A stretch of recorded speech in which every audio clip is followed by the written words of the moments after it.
All Says we're going live. It says we're live. All right. What's up, everybody? Welcome back to the Juices Loose podcast. And guess who's back? Back again. Robert's back. Tell a friend. What's up? hello. How's it going? How's it going? It feels like it's been a long time. I guess it's already been almost a month though, right? Which is It's crazy. I been don't. felt Maybe like it's it's been been over more a than month. that. Maybe Felt it's like it's been been over a month. I longer. don't know. I mean, I've been watching every single one. I guess that has been more than four to be fair. So yeah, I guess that Yeah. that is probably you know. So And, yeah, I mean a lot of stuff has been come out since the last time you were on.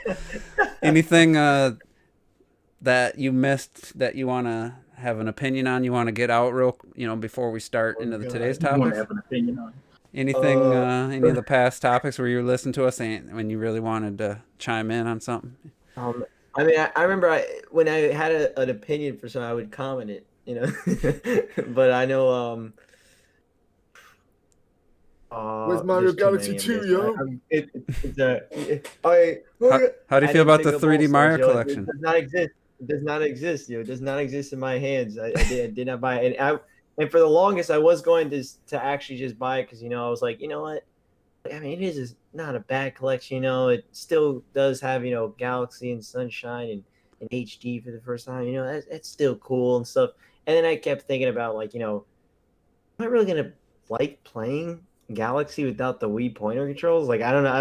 I just and then people are like, oh, but it still works with the. You just gotta Hit the R adjust the button, yeah. the pointer occasionally. And I'm like, oh, so it doesn't work, is what you're saying. So that's great. And it's like the analog triggers for the GameCube, and then you can't play with the GameCube controller. I was like, all right, so you're telling me the GameCube version is the definitive way to play. Cool. Thank you for telling me. So I own all the definitive versions, so Plus, I have no reason. you can't And for even Super Mario make. 64, I own a Wii U, and the people say, yeah, it looks better. It does technically looks better, but it also is like not like a leap. I don't know. Galaxy One It's kind of looks like one of the best looking Switch games from the footage I've seen, but oh yeah, Galaxy One. I mean, but Galaxy One always looked good, man. Like it's yeah. just I still look at that even the Wii, just like I could HDify it in my imagination Hmm. on the Wii, Yeah, you remember it in especially HD. like especially with the whole. I mean, just that Wii remote and nunchuck just cannot. The Joy-Con just cannot do that. And I think maybe when they sell it like separately, maybe I think I'd be shocked they don't sell it separately. I think maybe I'll pick up maybe one of them.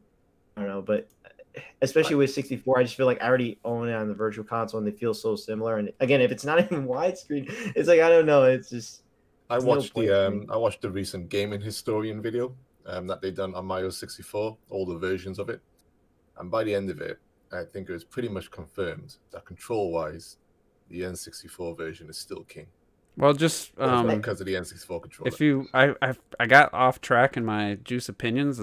One of the main things I wanted to like hammer home was, and I mentioned it, but I didn't really talk about it for too long.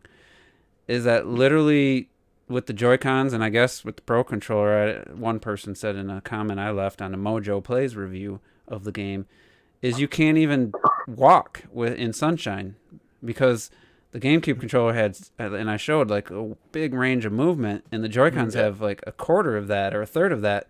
So they're literally couldn't make Mario walk. And he was focused on Sunshine. I'm guessing 64 is the same way.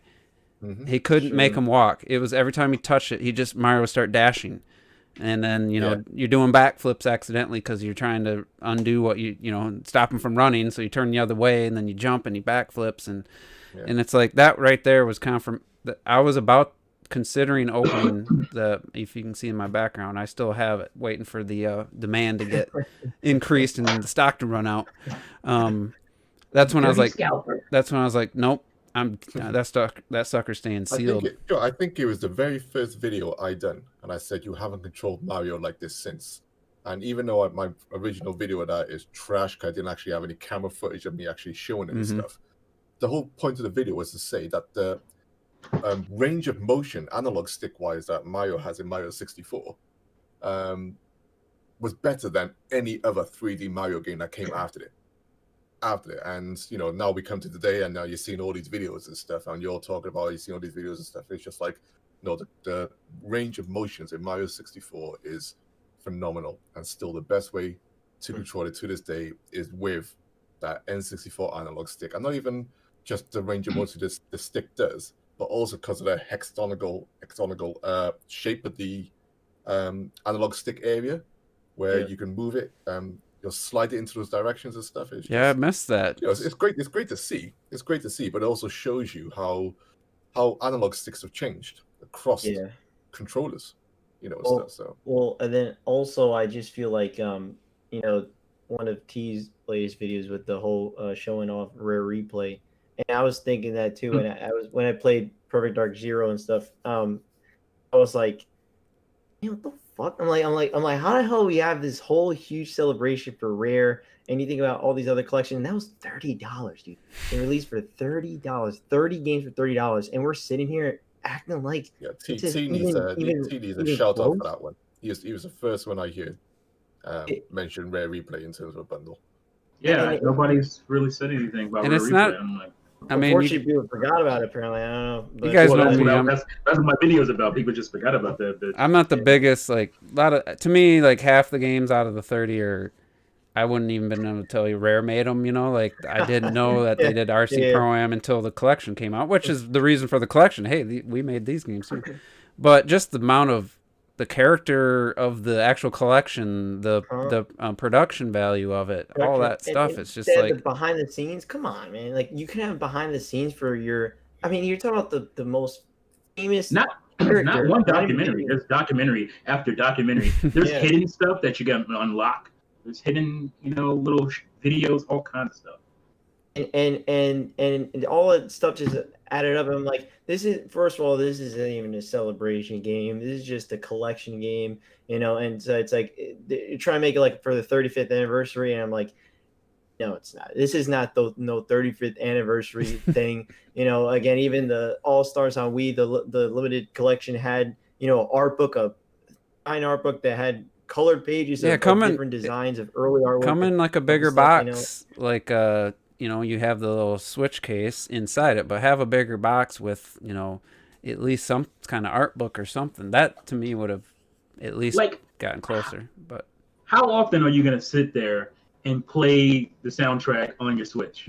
Yeah. You can do that like one time, maybe twice, but that's not an intuitive way to do it. You'd rather have a CD, soundtrack or something. You couldn't even add the trailers. You couldn't even add the trailers or something. Like anything, dude. Like what about so you're like, you know what? I don't mind the soundtrack thing, but because I mean, at least it's there. It's there. I mean, it pales in comparison to something like Smash Bros, where you have literally the entire history of Nintendo and video games. Sitting on your Switch. That's a better celebration. I know. That's a better celebration. And remixed and everything, But. So. I wouldn't be surprised if Sonic has a better collection at its 30th anniversary or something, like a lot more effort put into it. I also have the Kirby Dream Collection on Wii, and that's nice, yeah. Kirby's way before after Mario in terms of popularity and stuff, and they have a whole history line, timeline, and they got trailers, they got demos, they got so much shit. I'm like, where the fuck is the love for Mario? It's like they actually don't care about Mario. It's like they're like, dude, Kirby's the fucking best, bro. But Mario, who the fuck's Mario? It's so weird.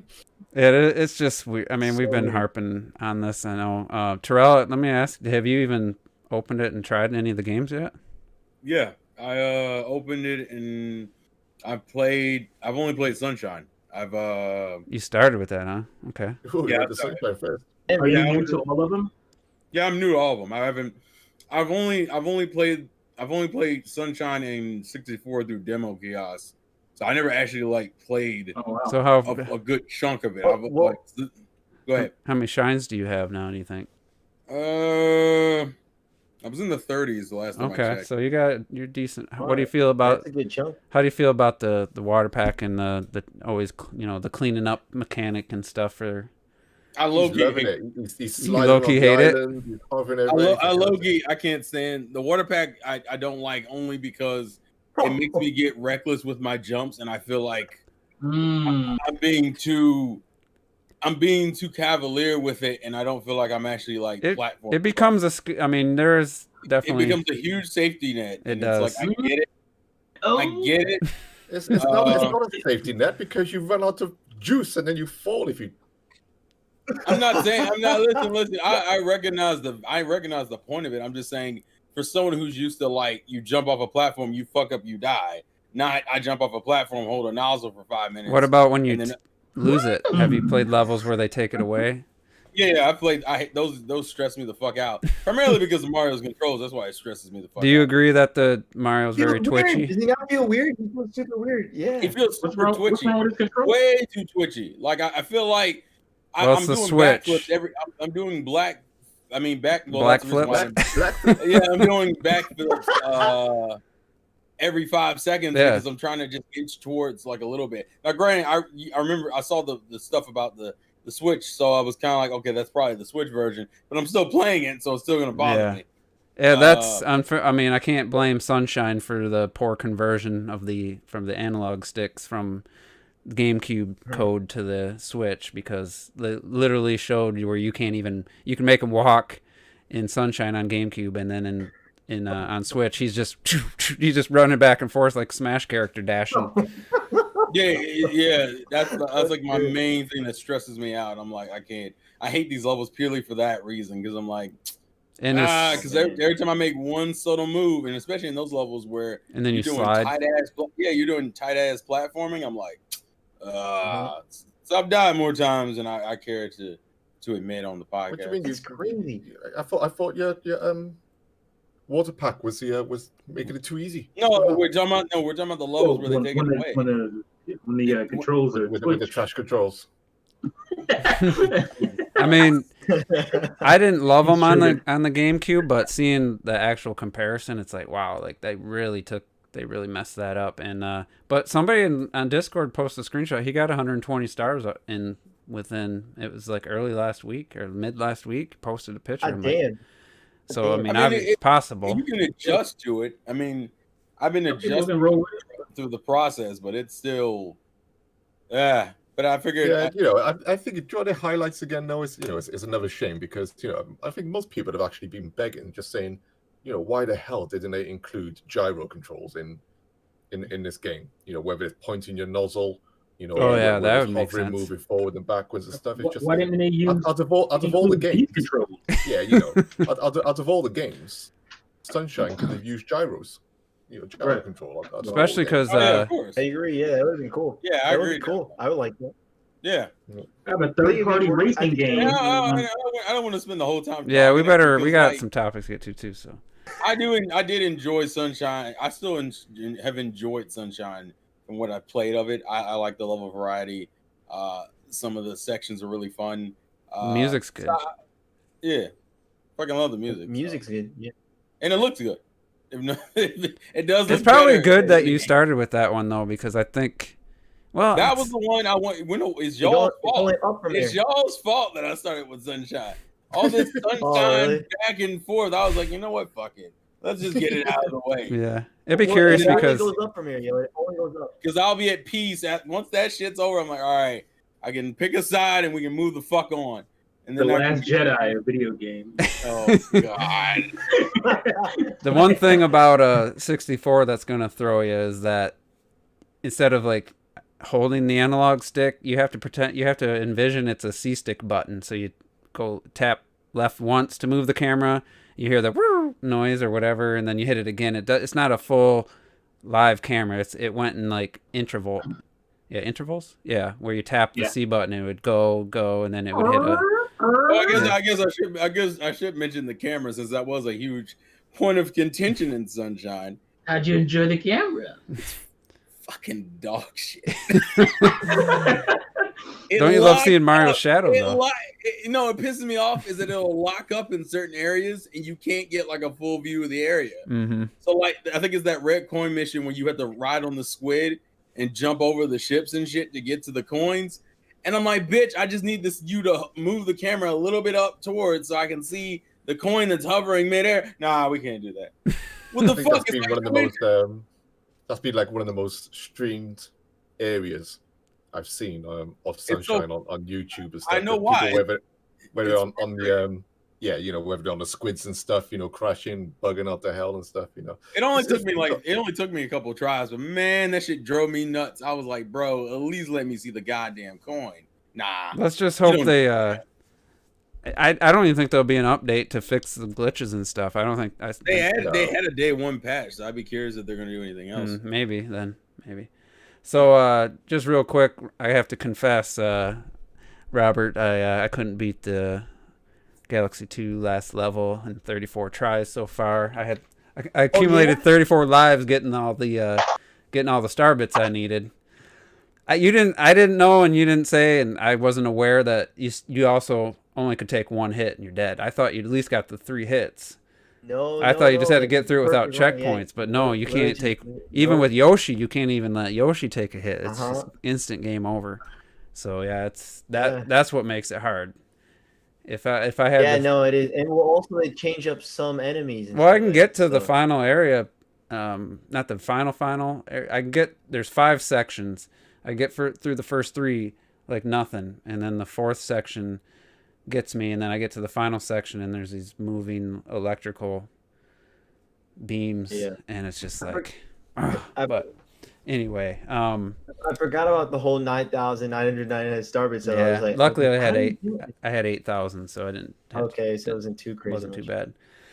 So yeah, I got 241 stars in Galaxy 2, and I thought I had finished, and found out there's one more. Funny, yeah, because you were like that, and I was like, well, what about the last one? I thought it unlocked. I'm like, what about the last one? What do you mean? So, but anyway, I don't know if anyone's noticed behind me. I want to talk about this fucking Marvel. Next time I come on this podcast, I'm gonna have a shave, man. I tell you, I can't take it anymore. Absolutely not. Absolutely not. Oh, it's a good video. It's a good. Don't you shave a goddamn thing. So, shave and a haircut, 2 bits. Sony put out a explanation for how the Spider-Man Miles Morales and the Ultimate Edition is going to work. It was a free upgrade, Juice. It is. If you buy Miles Morales on PS4. No, you have to buy the Ultimate Edition. That's the irony. If you buy Miles Morales, if you buy Miles, you have to spend the $70 for the fuck to. That's if you want the original game. Well, that's what I'm talking. Oh, okay, yeah. If you buy Miles Morales on PS4, you get a free upgrade on PS5. That one, that's how it should. No, I thought it said a paid upgrade. You get a free upgrade of Miles Morales, and then you have the option to pay for the original Spider-Man to be upgraded. That's if you buy the Ultimate Edition for PS4. It's so fucking stupid. So let me try to explain this. Like I say, because I read the tweet. I saw John Linneman post it. I read that twice. He was all worried about the wording. It. He was like making fun of how many times they said Marvel Spider-Man. I'm like, it's pretty ridiculous. Yeah, I got over that in 2 seconds. How about we talk about the fact that there's like 4 different criteria here. It's like what Control made it sound like was going to happen. People are going to get left out. So if you just buy the standalone Miles Morales game, which I think is $50, if I'm not mistaken, on PS4, you will get an upgrade to the PS5 version. Yeah. If you buy the Miles Morales Ultimate Edition on PS4, you get Miles Morales upgraded, but then you can have the option to pay to have Spider-Man, the original PS4 game, upgraded. What? And then if you just own Spider-Man, if you own Spider-Man on PS4, Game of the Year edition, whatever, you can only play it via backwards compatibility. There's no upgrade. There's no option to pay for an upgrade. There's no free upgrade. So that basically they want people to spend $70 to get the Miles Morales Ultimate Edition on PS5, and then that's what this is all trying to get people to do. Because see, the thing I didn't realize, the thing that ticked me off was that if I'm buying the Ultimate Edition on the PS4, do I have to pay you to upgrade the OG Spider-Man? Yeah, that's what it sounds like. That's what it sounds like. Because I'm already spending $70 for the Ultimate Edition. Is it 70 on PS4? So how much was that? When you bought it? What, Spider-Man? Mine was 40 when I bought it. But. PS4. the OG Spider-Man, I think it was like I got it later, so it was probably like 40, 30 or something. So add that to whatever you do to Miles Morales or whatever. Let me make sure. You got over $100 for a fucking game. So yeah, it's so convoluted and unnecessary. Yeah, and it's the same price whether you get the PS4 version. I don't see the ultimate. It's so confusing. This is the whole point. Like, why the fuck? And then your save file doesn't even transfer over. Let's say, like, That's dog shit. I'm 30-40% through the main story in Spider-Man PS4. No. If I spend $70 and buy a PS5, I play Miles Morales, I'm like, all right, let me continue on the original Spider-Man. Your save file doesn't count because it's a quote-unquote different version of the game. So your save file doesn't carry over. So I'd have to start all over. I'm interested to see how big of a game Miles Morales actually is. I bet it it's just under sounds 10 like hours. DLC. Well, the fact that they're charging $50 for it makes me think that it's which means it would have been a $40 game if they didn't have the $10 price increase. Yeah. So it's probably 10 hours, including cutscenes. Lost Legacy was probably somewhere around. Yeah, there. about Lost Legacy is what I would have assumed. So I'm curious if it's just because the fact that this is like an expansion. If this was a game that was just like a 1-to-1, let's say, Last of Us Part 2. You know, there's no DLC, there's no expansion. If there was a PS5 version of The Last of Us, I want to see how they'd handle it. Is it going to be where you don't get the upgrades thing because there's not 4 different versions, you know? So I'd like to see just a standard single one, SKU to see if that's going to be it moving forward. Because for me personally, for me to even consider supporting a game or these companies with the next gen, is if you make an upgraded version, I expect that upgrade if I already bought the game. If it's just visual upgrades, if you're not adding like Mario Kart 8 Deluxe where they added carts, they added a new battle mode. If it's just The Last of Us Part 2 with ray tracing, quicker load times, whatever, better textures, whatever, all that stuff, 60 frames per second. If it's just that, I've already bought the game. I shouldn't have to rebuy it. Could you imagine on PC if you bought a game and then you went and upgraded your graphics card GPU? or something? Yeah, and then it said, you can't play this until you pay. Exactly. What? I can upgrade my. Oh, that would be insane. I'm not asking for every PS4 game to get upgraded. If they don't upgrade it, they don't upgrade it. Backwards compatibility, fine. I have no problem with that. But if they actually go in like Control, like Spider-Man, like Cyberpunk's doing it, but it's you get it. You don't have to pay anything. If they actually put in the work and do an upgrade, then I expect it. I've already bought the game, and it's the same architecture. It's just a more powerful system, and I just won't support any company or any game that does this shit next gen. And this won't be a discussion 2 years from now because the previous gen will be dead and gone, and we won't have these. Oh. You know the biggest frustration in all of this for me was, it's not that it was a game doing this nonsense, because we were already dealing with games doing this fucking nonsense. My issue is that this is first party Sony doing this, and I'm I'm low key like, bro, imagine. I'm like, you're doing this one of your best selling games of this gen. Why? I know you made money. You don't need to do all this extra shit for it. And then I thought you were going to say something like, imagine what Activision's going to do. Oh, no. Activision was a lost cause. What 2K's going to do. Good God. Oh, no. I already fucking expect. Well, 2K, I think you have to buy don't quote me on this. I think you have to buy the $100 version to have the PS4 and PS5 version. That's probably true. I'm going to look that up. While you guys are talking, I'm going to look that up. Because you can buy a PS5 version for $70 and you can buy a PS4 version for $60, but if you buy the $100 version, you get them both. I bet that's true. Let me look it up while you guys talk about it. And Witcher 3 is a free upgrade. Some companies are saying it, and like I said, I don't care if they don't want to do an upgrade. You're exactly right. That's literally what it is. If you spend $100, what I will say is one I just remembered is Borderlands 3 is getting a free upgrade. Yeah, I mean, if Yeah. they, Yeah, I know that, yeah. that's how it should be. I mean, and it doesn't That's have to the be, same company. Yeah, because it's on Xbox.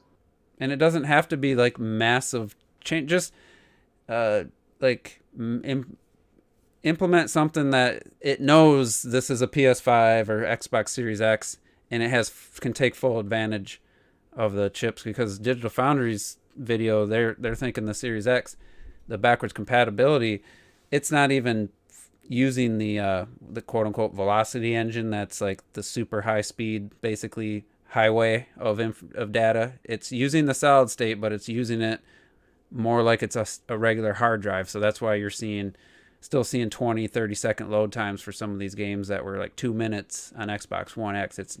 It's not coded, it's, to actually take full advantage of the CPU and all that, but it's still getting some decent benefits, and that's just native backwards compatible. So I'm sure everybody watched, YouTubers were given an actual Series X like last week, and now they can talk about backwards compatibility stuff. It's going to be a tiered what's it when they can't say something till a certain date? What's that called? You mean like a staggered or no, where it's like they have to, they can't say anything. Embargo.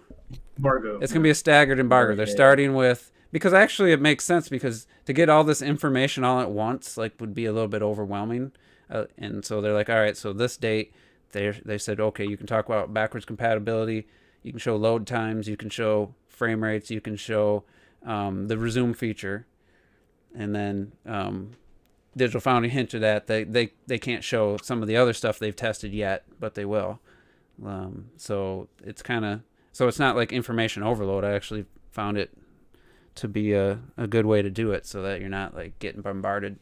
But so they showed just how native backwards compatibility works. You put in Final Fantasy 15, which had Xbox One X enhancement. You have the multiple versions. If you put it on the 1080p version, it's a lock 60. If you put it on the 4K 30 frame, it runs about the same as the Xbox One X and stuff. But just to see like 360 games that were running sub 30 frames per second, now they're running at 60 frames.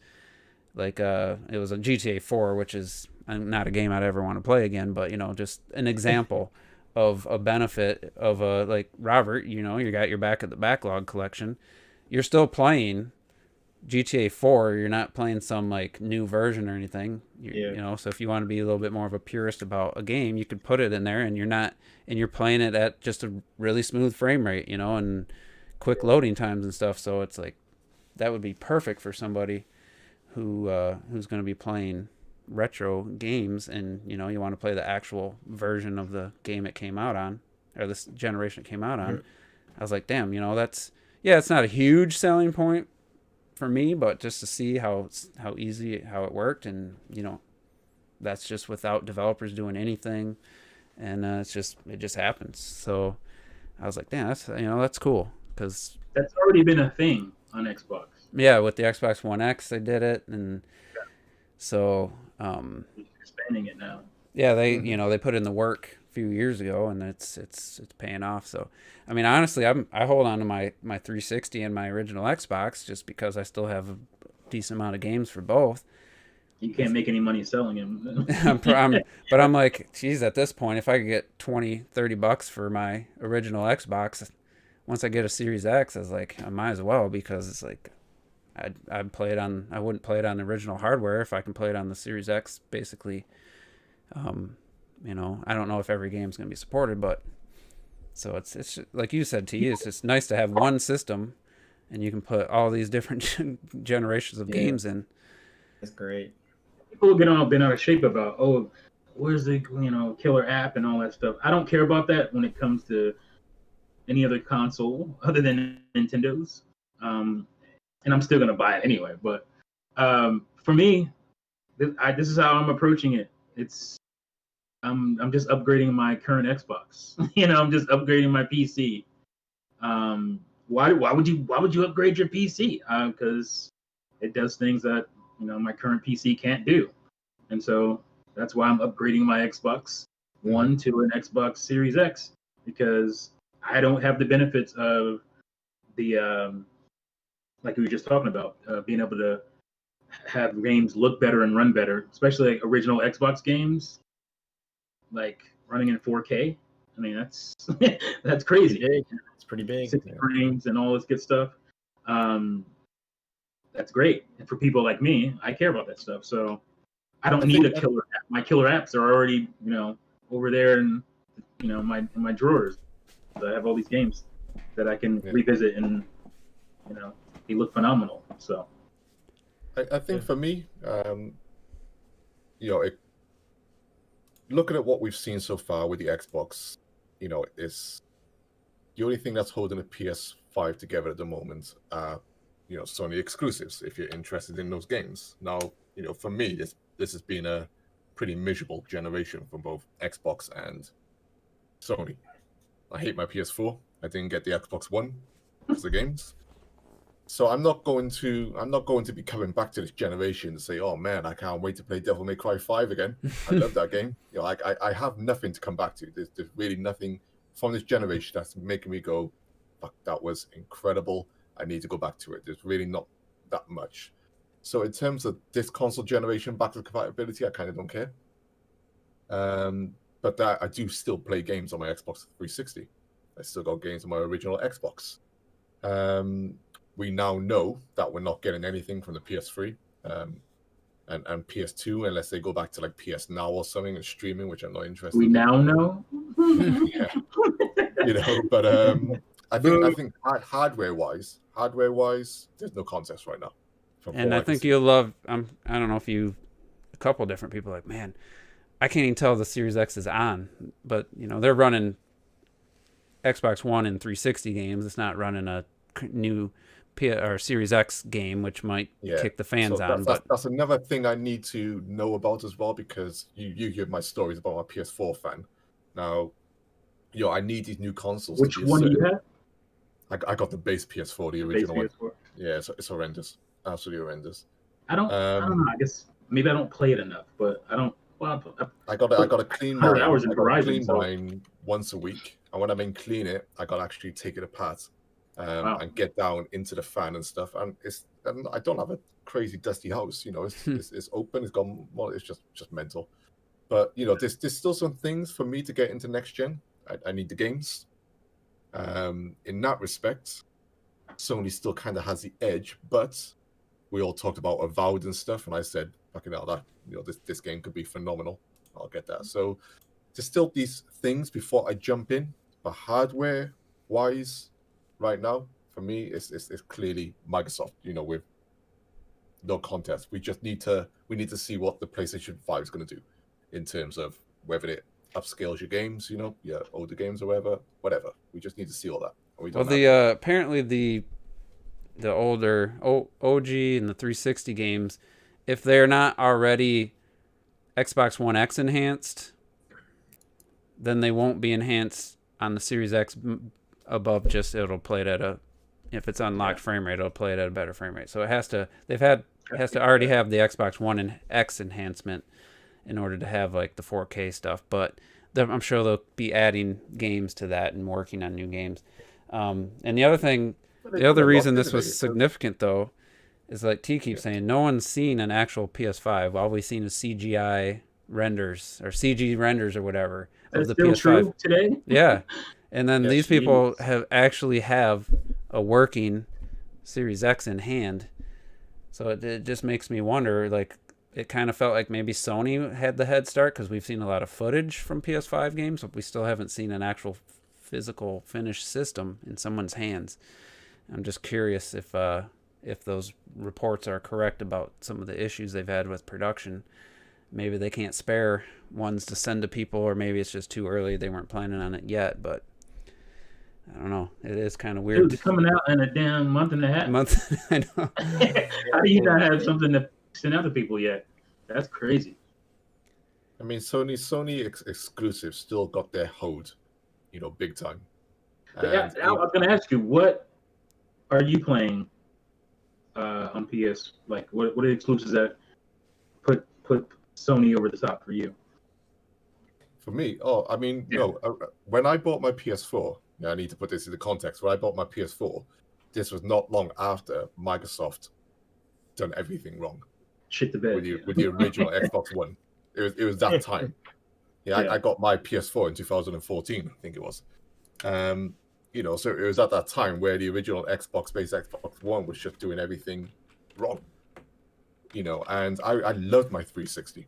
I rate the 360 as one of the best consoles, software-wise, ever. It just had a great damn library. Absolutely loved it.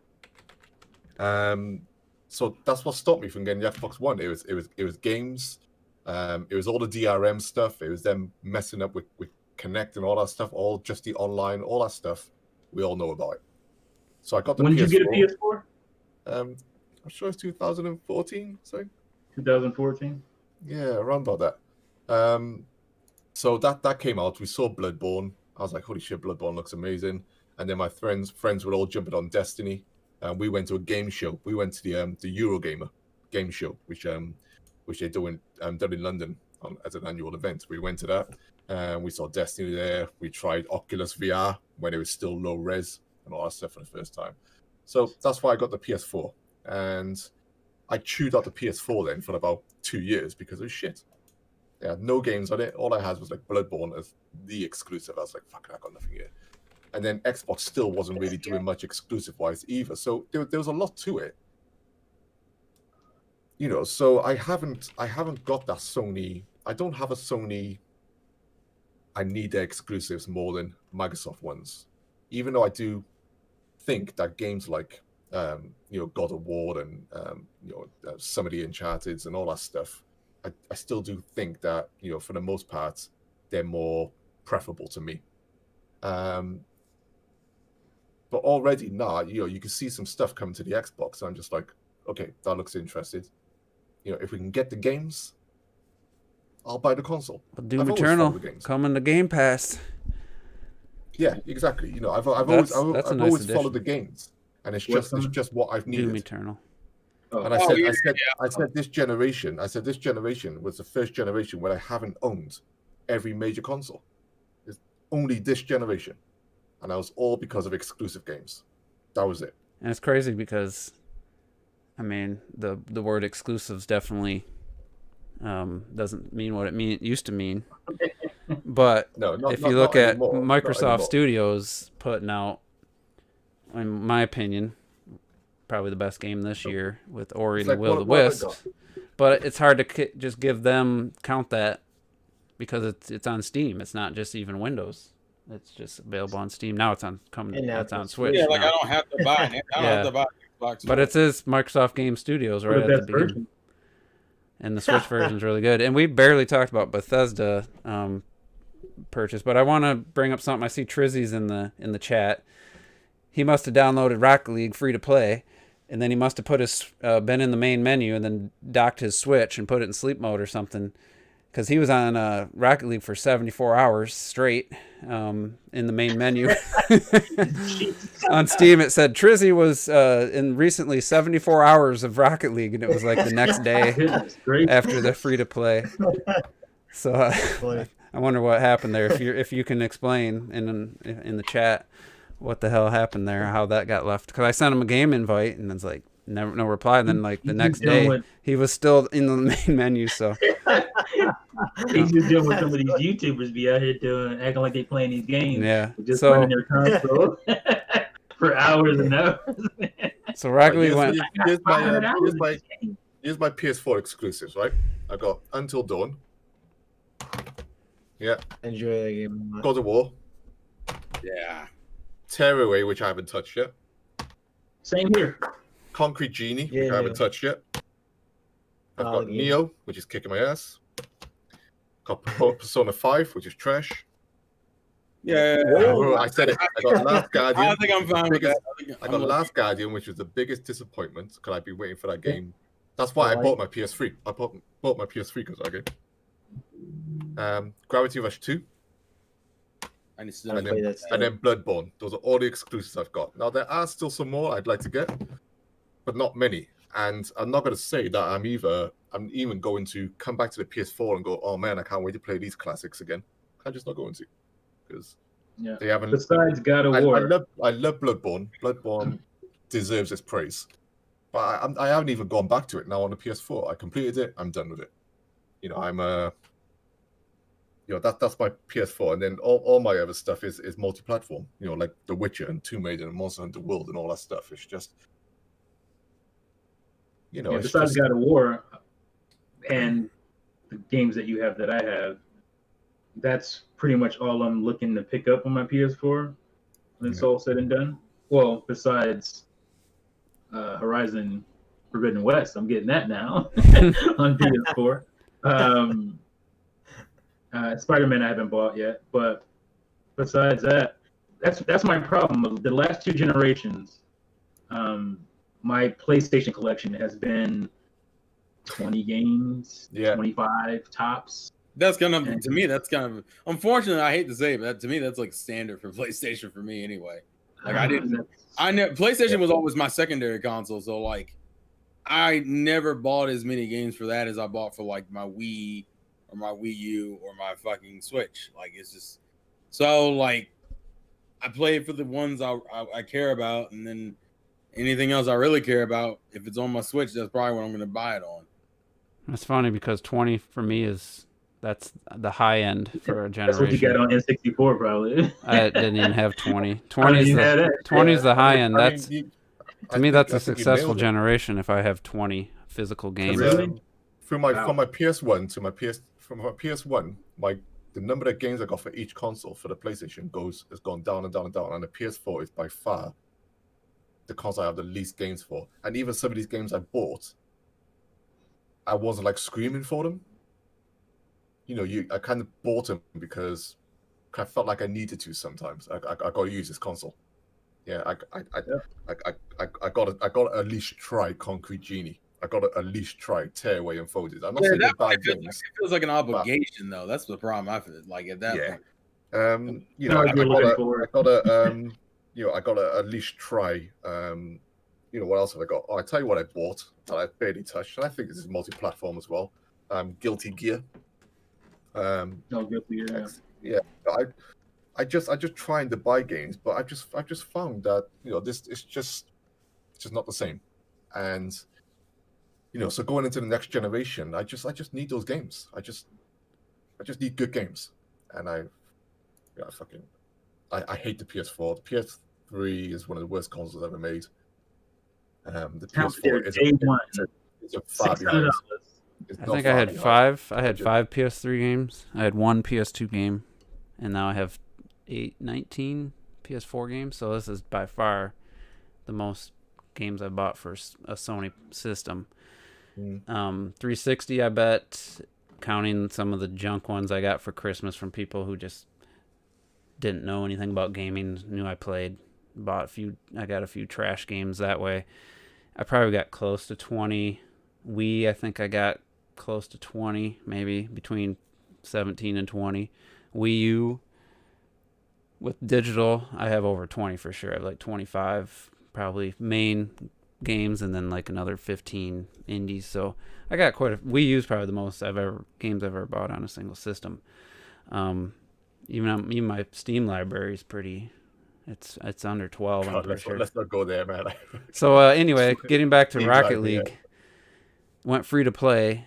When I first started on Switch in 2017, almost 3 years ago, there was about 200,000 players on average. In the last few months, when I get on, it's between 80 and 100,000. And then you watch the competitive, the esports, you know, and there might be 30,000 people watching in any given point.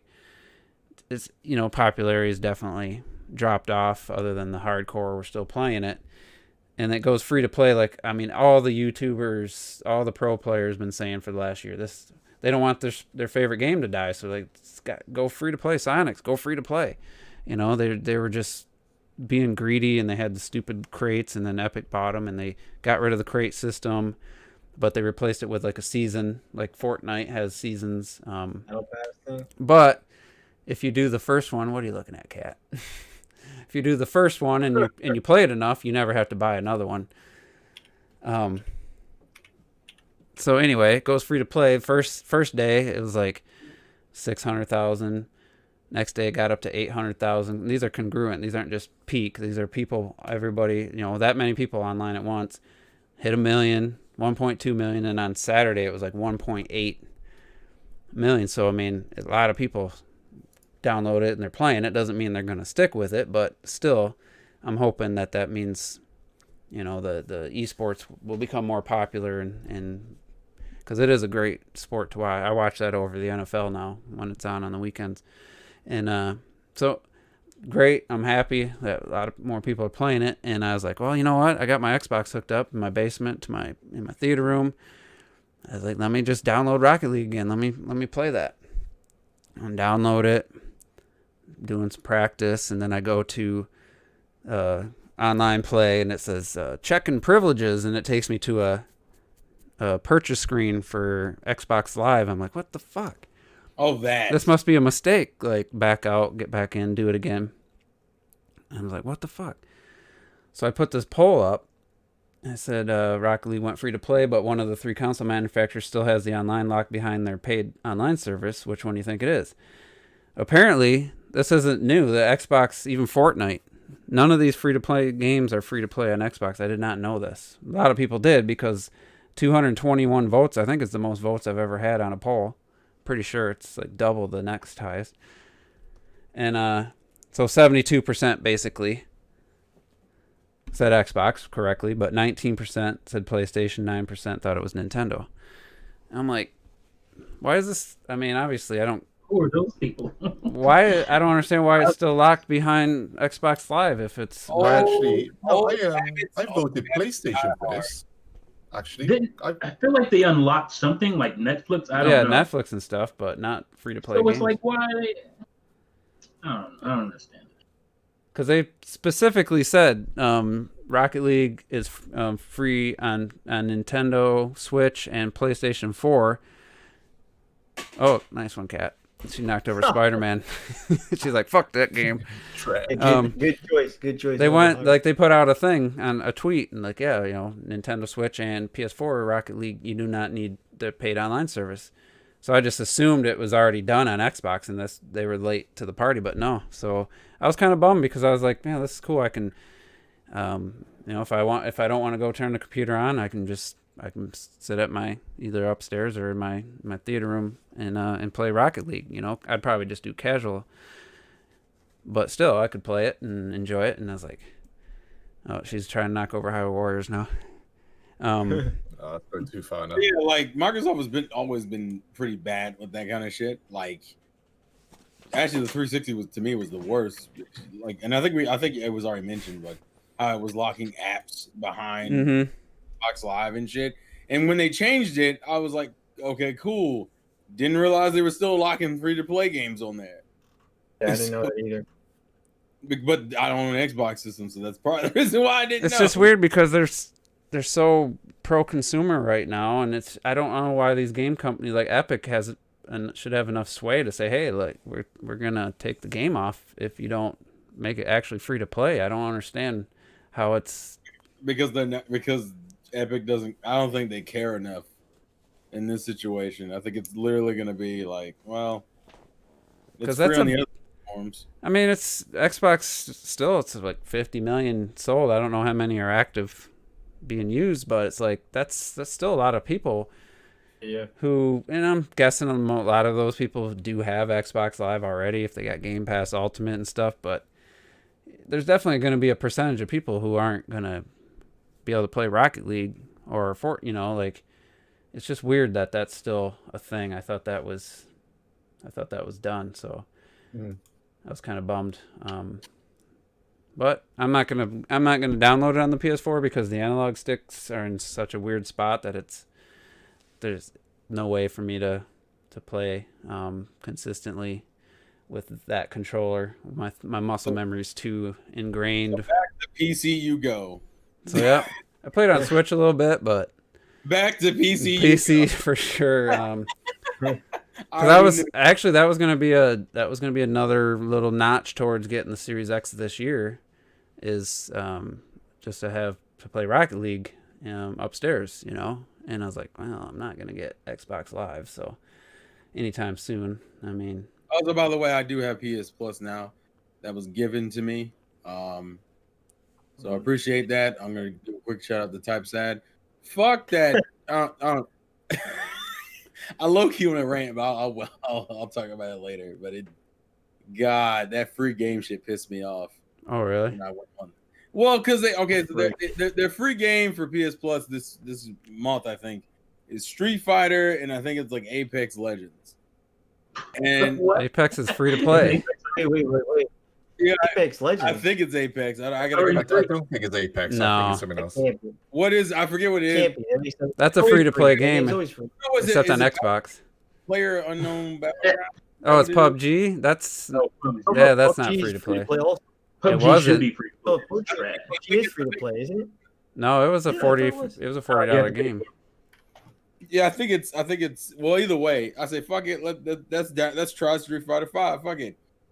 And realize that the version of Street Fighter 5 now, as you guys have probably at least been aware of in some degree, they've been re-releasing Street Fighter 5 in its various iterations over the last few years. They give you the base version. They gave me fucking vanilla, and I was like, bro, what are you doing? And then had the gall to be like, but guess what? You know what? But when you open the screen, what does it say? Championship edition. And then you look at the character selection, like, oh, half of the characters I can't play.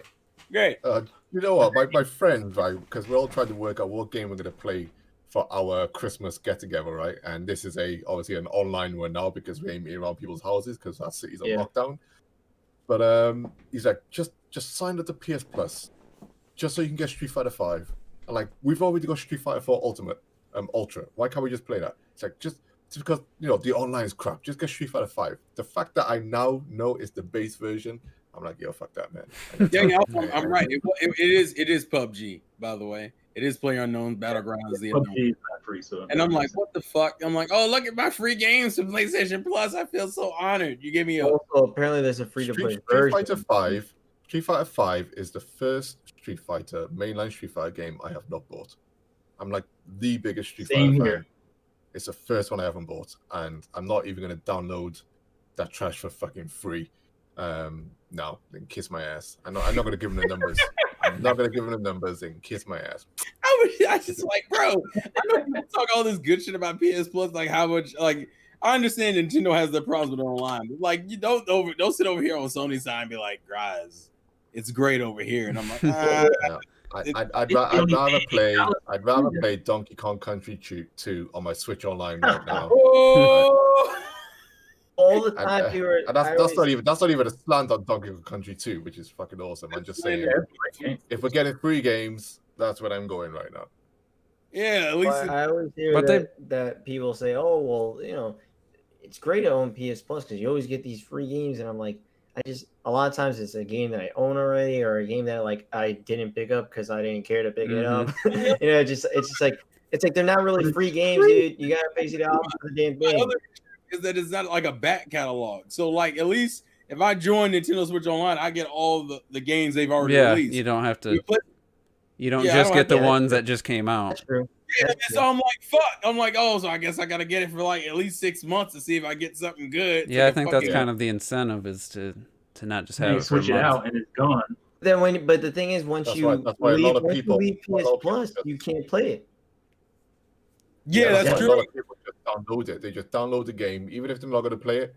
They just add it to the library. I did that for Xbox Game Pass. I downloaded a bunch that 3-month trial, thinking, all right, I played Alien Isolation for like an hour. I played Witcher 3 for a couple hours. I played Metro Exodus, whatever the newest one is, for less than an hour. And I'm just like, I mean, if I really wanted to play these, I would have gotten them. I mean, there's a chance of it winning me over, but none of them really sucked me in. It's just something we talked before about. If you buy something, you feel compelled to play it versus getting it for cheap or free. It's harder, but exactly. But if you're paying attention, there are a lot of like really cool incentives for Game Pass. Like some people, if you're paying attention, you're doing all kinds of surveys and stuff. You get all kinds of incentives. The stuff that we thought we were going to get with Nintendo when they were talking about the Switch. A lot of people are, paying half of what you would pay for Game Pass a year because they're doing all that extra stuff. Yeah, I heard about So- it. There's like rewards I and stuff wonder- that you get money back and stuff. Pretty cool. Yeah, you get I money wonder back what would happen if for playing games and all kinds of stuff. I wonder what happened if you could, if they had like a system where, for example, you could pay an amount by the hour or amount for a day. Let's just say $1, right, or something. You get your Game Pass for that one day. So your incentive then for like people like us with our mindset is, right, I want to play Ori Will of the Wisp. It's on Game Pass. That's all I want to pay. So if I just pay for a day or two, for a small amount of money, whatever, then I'm focusing on that game. I've got in those 2 days to play that game, and I'm going to focus on it. I wonder if that would be an incentive and a bit of another money maker for that type of library. Well, of access. also they kind of have that for $15 a PS month. Now. You remember they have for PS Now. They had like a 48-hour trial and stuff. And then, 48-hour. Don't Like, forget about Actually, Wii Sports $10 Club. Oh, We yeah. God, yeah. Glad you bring that up. They had a similar. That's a whole different ballpark right there, man. PS Now, it was like $5 for stuff like that for like 48 hours. I'm like $5. Like that doesn't make sense. Like I don't know, $5 is a whole month of PS Plus, I believe. So it's I mean, Actually, Game skimming- Pass is $10 a month, right? I mean, if you don't get Ultimate, you can. That's not bad. Like you can jump in there, see if there's anything you want to play that shit, play it to the max, and jump out. And take your credit card off that thing because they'll just. that's what I was telling you.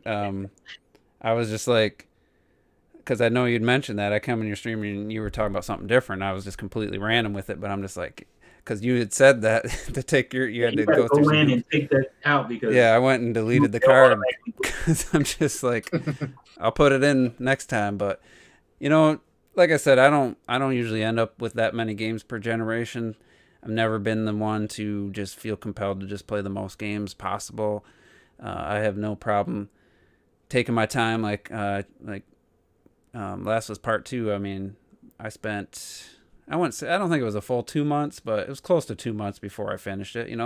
That's always been fine with me. I've never needed to finish a game, get to the next one. I've never been that way for whatever reason. So Game Pass doesn't really satisfy my play style. I play 1 or 2 games.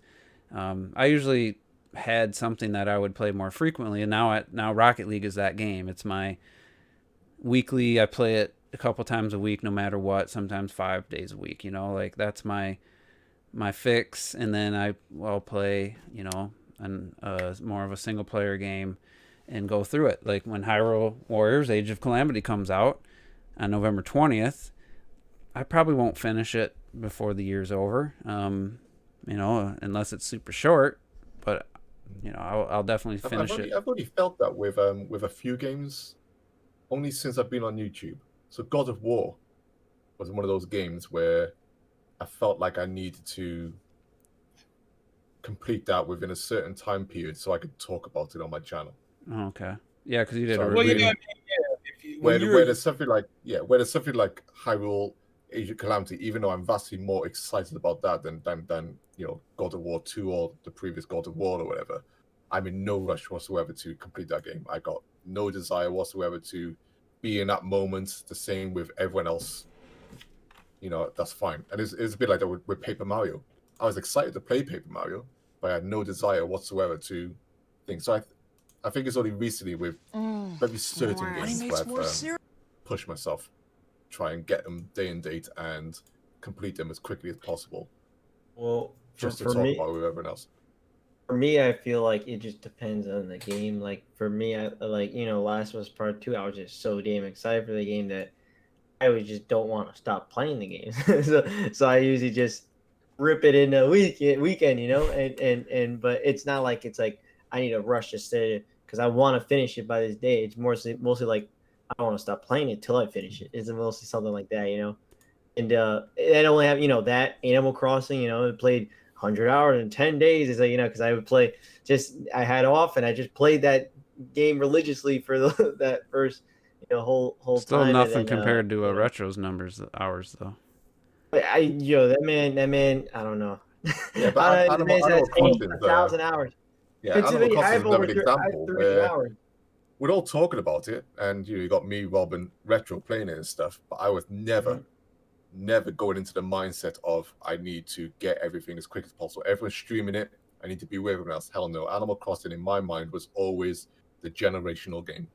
And I gotta take my time and play. I had to jump out of you guys' group because it's like, it's like you guys are way ahead in hours. I'm like, I don't play Animal Crossing like that. I'm like, I play it for the generation. You know, I've been playing it. I've been playing it, but nowhere near as hard as like Rob or Retro stuff. Honestly, me, like I pick it up every day and I play every day. Yeah, you know, I play it. I'm now in the point where I play like 20-30 minutes a day. You know, just I'm on my break at work or something, I play it, and that's it for the day. You know, for Animal Crossing.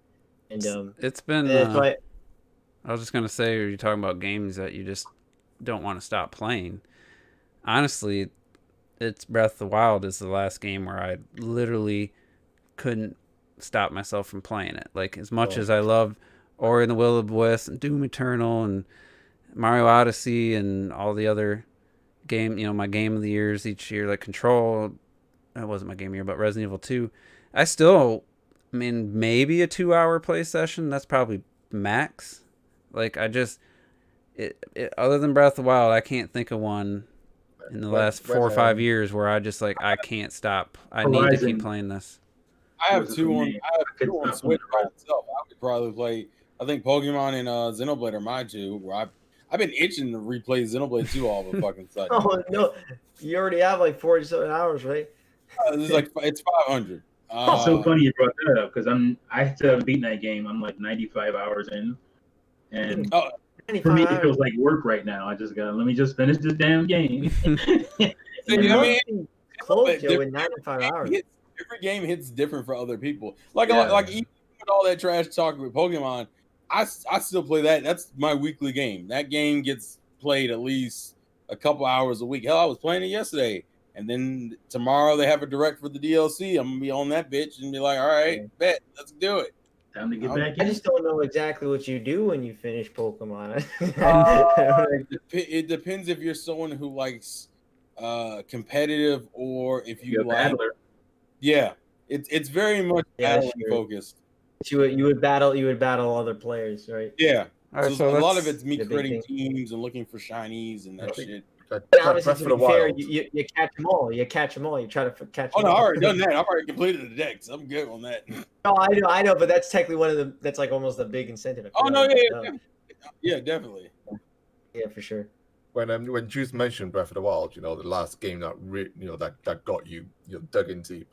I'll never forget that my wife hid my Joy-Cons from me because she said I look like death because I could not get off that game. It was the hardest I played the game in years. And once it was I remember it was a Saturday. I said, where are the controllers for the Switch? She's like, I hid them. I go, what are you talking about?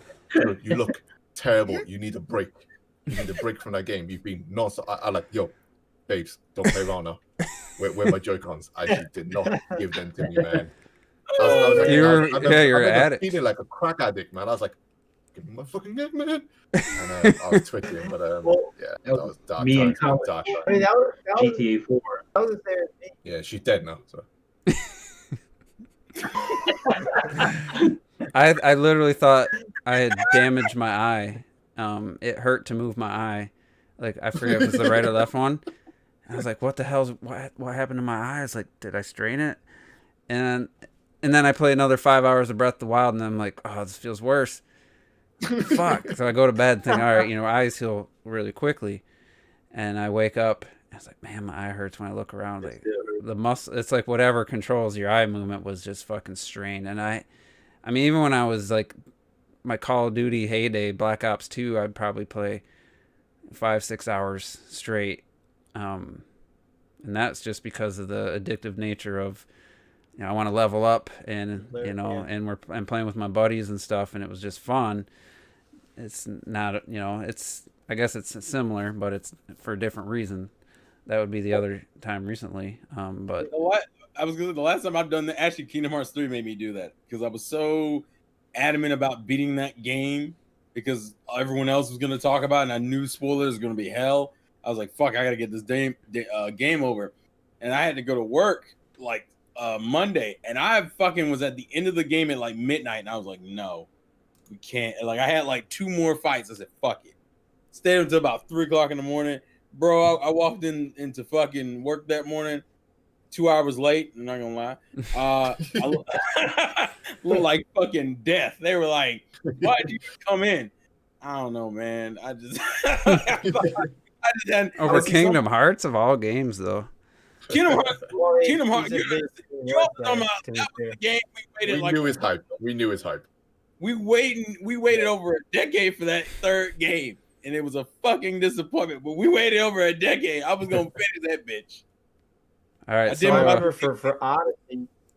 For Odyssey, I had work right before, and I guess also Splatoon 1. Holy shit! So I remember it's happened multiple times. If it's a game I really love, I stayed up. It was almost 24 hours, and like it was like 21 hours, and I had to go to work, and I was exhausted, but I just wanted to go home and play more Mario Odyssey because I was like, holy shit! I'm like, dude, I was telling to everybody, I'm like, I don't want to be here, guys. Like, and then I remember they were sending home people early. I'm like, I'm like, please, I gotta go play Mario Odyssey. And then they did send me home early. I was technically gonna take the weekend off, but just please let me out then. And that is the worst thing when they release a game in the middle of the fucking week because you gotta go to work the next day. And I'm like, yeah. No, actually they did it with Smash. Now I think about it, Smash Ultimate had a midnight release, and I bought it and I played it for like an hour, and then I had to go to work, and I was like, fuck.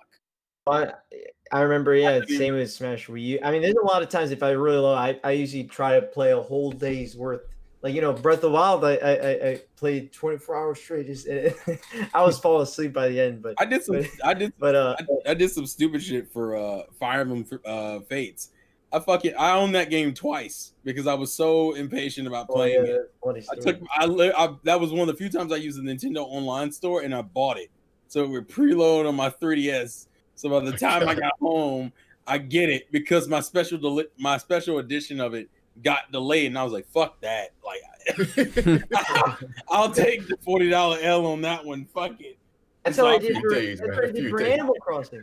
Absolutely not. Animal Crossing. Well, Rob does that with fucking movies, where he buys the digital version 2 weeks early, and then he buys the Blu-ray.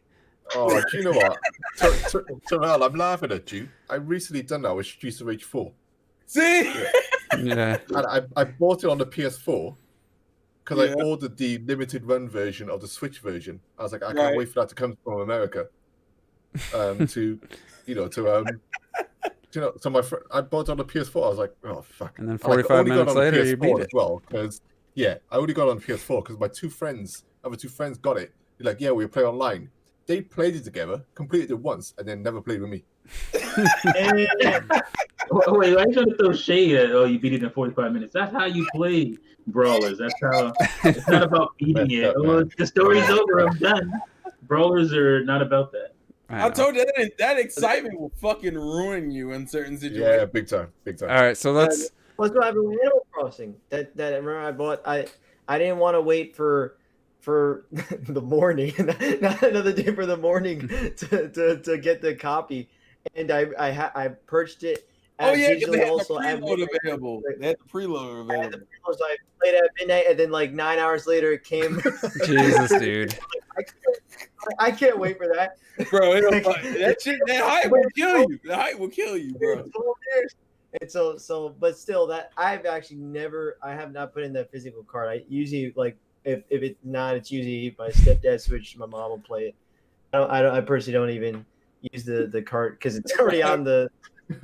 That's weird. I want to have it physically anyway. So. All right, so let's talk about this Age of Calamity gameplay we saw. I played it a little. I had it playing in the background while we were having that discussion. I'm going to restart it, but I know it's a Warriors game. I can see that it's a Warriors game, but my eyes are still fooled that it's a Breath of the Wild game. Exactly. You don't care. I know it's just it's just the aesthetics mainly, but it's just a bunch of bokoblins. There's not a lot of variety there, but still.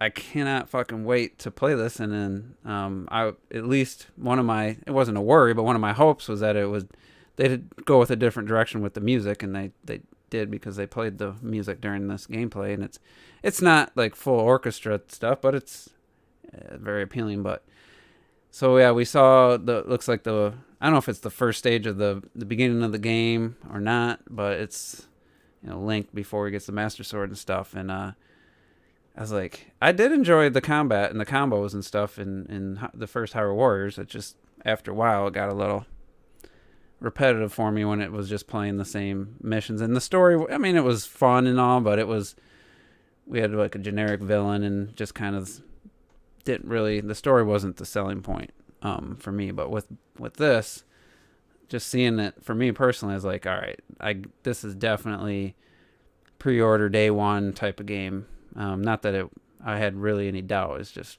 been confirmed, and it just looks so fucking. And this is a stream. It's a recording of a stream, so it's quality's a little. So it was a recording of a stream now being streamed to you, so it looks even probably worse. But I stayed up to watch this, by the way. Did you? Yeah, I watched it. Yeah, it was like on live. Yeah, it was like 7 a.m. Oh.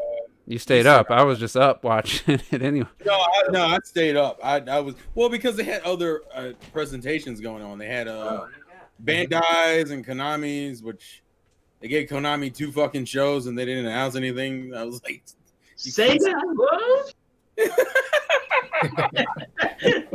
They did. Oh man, I watched the Sega one as well.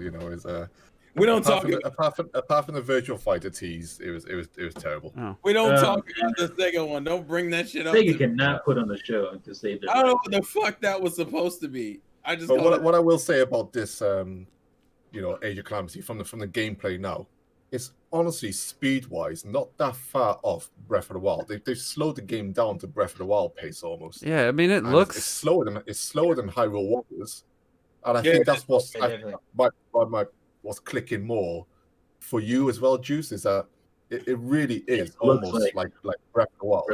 Except for a few of the HUD changes, the map, and then you got I don't know why they have that hexagram like health system when it already has kind of a health bar. That's like the shield. Well, that allows you to perform the special attacks. That's more of the stun gauge, if anything. Yeah, it's just kind of the icon itself just kind of. I don't know. I also like this. I think this is like a blur effect I'm seeing, where like the background seems more blurred out. Yeah, it definitely is blurred. Yeah, I mean, well, let's. I mean, we all know that. These are small. They're still quite big areas. Oh yeah, you can see it. There's a big area. This is probably one of the biggest areas. You can go over there in that blur area. That's for sure. Well, no. The blurry stuff. I thought that was like more of I thought that was like a decision. Yeah, and I don't quite recognize the background. If I'll pause it, where's a bad screen. We're in the quarry at the moment. That's just if you're headed towards Hyrule Castle, it's just west of it. It's not far from where there's a shrine just in front of the castle wall and stuff. This is definitely an area in the game. Breath of the Wild, I should say. Well, actually, I thought that was that section where they had Link run off to that little part of the map for a second and then run back. I think that like fountain area they did early on. I think that's in Breath of the Wild. But I don't remember. Oh yeah, as soon as I saw the fountain, I was like, oh, that's outside the castle.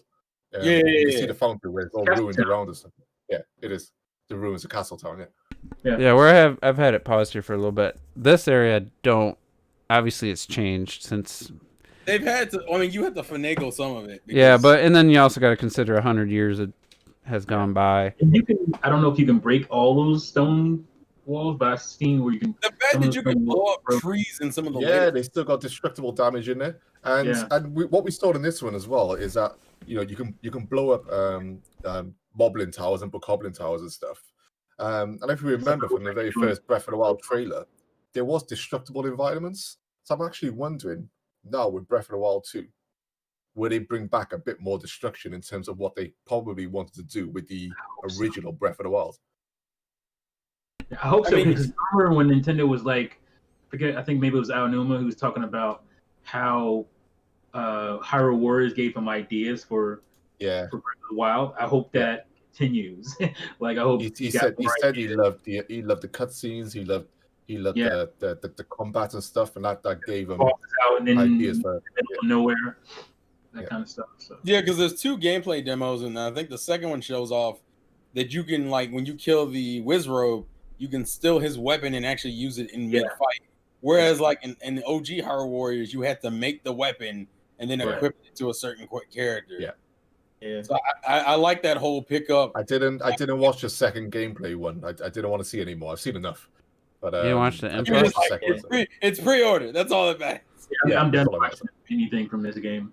I Well, thought it was cool though to see, because I was like, well, what's the different moveset's going to be with different characters? And Impas is like, she's Impa's like like that God monk. character. She's like the monk, the Yeah, boss just fight gangster boy. in the Champions, the DLC, you get more, the end, or, the end boss fight before you get the motorcycle in the Champions Ballad. spoiler alert. But she's got that style. She's got that play style of that monk. So I was like, oh, that's interesting. They essentially went like full on. It reminds me a little bit of the Yiga Clan ninja fighting style to a degree. Mhm. This is the most powerful we've seen the Sheikah as well in any Zelda game. In terms of their powers and their influence over the world, in terms of structures and all that stuff, by far the most powerful. And all I'm gonna say is that Koei Tecmo is gonna get me in trouble with these fucking designs, bro. Because man, Impa, you better sit your It'll be looking good. Nintendo came up with the design though. Huh? Nintendo handled all character designs. That was Nintendo. Yeah, you can see Nintendo. Anyway, so fuck You can it. see them all. This man, you can see them all over it. So What about saying she looks like her granddaughter? Robert, I was gonna say she looks just like her granddaughter. let's give Robert a chance to talk about Age of Calamity in general. Yeah. Oh, that's right, because he hasn't had it. Man, that was, I guess, because they randomly just dropped that shit, right? Yeah, nobody leaked it somehow. All these people with this back insider information, no one knew about this game. But anyway, go ahead. Yeah, I mean, No talk one's about like what a I know you guys are talking about it, but what a perfect way to show this 100 years before where Warriors again. What the fuck, like that's like who would have thought it would have made it makes so much damn sense and I mean when that trailer gave me chills, the first one when I was like holy shit, like going all out on this, like it genuinely feels like big holiday title that they're really gonna try to promote and stuff. And I mean, I really enjoyed the first Hyrule Warriors, and I was never a big like Dynasty Warriors guy, so I didn't know if I was gonna like it or not. But I enjoyed Hyrule Warriors a lot, and this one looks to be even more tighter to Nintendo, which is always a good thing, to be honest. And so I mean, Age of Calamity looks fucking awesome. It looks fucking awesome. I can't, just to have a prequel to damn the greatest game of all time is that alone. It could be a damn point and click adventure. I don't care. It's gonna be. It's don't gonna draw be point and clicks, man. Don't draw point no, and clicks. I'd actually wouldn't mind a point and click. I'm just saying, like literally, it could be any genre, and that's exciting as hell. Who do you think was and- responsible for this little three-legged guardian, like white egg-looking guardian thing? Oh, I'm like 90% sure that's playing in the 2. That's gonna play in the 2. Like Yeah, my that- mind. I wonder if yeah, that was an yeah. idea for that they didn't make it into the first game that Yep. Nintendo gave them to use. They might have. I mean, they might have why they included Wolflink maybe as an easier last minute thing, Yeah. just as an amiibo thing, but instead of trying to tie this little. Fuck, thing I into forgot the about story. Wolf Link. I haven't used him since like the first week of the game. You didn't really need him, did you? You know, he wasn't a. It's just cool to see him. He's a cool thing to have, but he's not necessary. Yeah. Yeah. The fucking He needs more hearts. I hate watching him die. don't let him die, then, God damn it. But I mean, Mine had, when, like, when I was 15. when I was watching this live, I was recording myself because I thought, am I going to put up the whole reaction or not? I didn't bother at the end. But I was just thinking, man, we're seeing by far the biggest castle town we have ever been in a Zelda game. And it's just, I mean, the prospect is so exciting to see such a huge, Hyrule town like this. Yeah, we can go shopping and buying potions and stuff like that. But you can get a good feel for just the archaeology and the layouts of these towns. The closest we've been is Twilight Princess, you know, but that was fixed camera. You had loading screens even then in that town and stuff. But you know, just the settlements, the way the builds are done, you know, this looks amazing. It looks absolutely amazing, and it's huge. I also appreciate some of the more character moments they still give. Like, for example, I think there's a sequence in the gameplay where like they close one of the castle doors and the bokoblins are running out. But when the castle door closed, one of the bokoblins turn around and go, "What?" Like, there's a link moment, yeah. Yeah. Or there's another one where I think you might run across in a second, Juice, where he walks into like a kind of a part of the town, and if you look to the side, you have a bokoblin threatening the guy with the damn club. Cool. Oh yeah. And it's like a small. Oh, I like, see it. Yeah, he's in the background. Yeah, it's cool shit. These giant bokoblins are quite scary. I thought when I Mm-hmm. first saw it. I was like, oh man, these would have been cool in Breath of the Wild. Yeah. And the tree cut down. It, you know, there's still the Hyrule Warriors, you know, pop where all of a sudden characters pop in, but I'm absolutely fine with that considering how good the game looks. Yeah. I wonder, it'd be interesting if they gave you like a free roam mode where it's like you could just look around, and you'll be able to look around, but if you want to like lose the mission, but it's just like they made this world and it's. I know that's what I mean. You know, it's. I want to be able to see some shit. Look at this town. It looks amazing. It looks so good. Mm-hmm.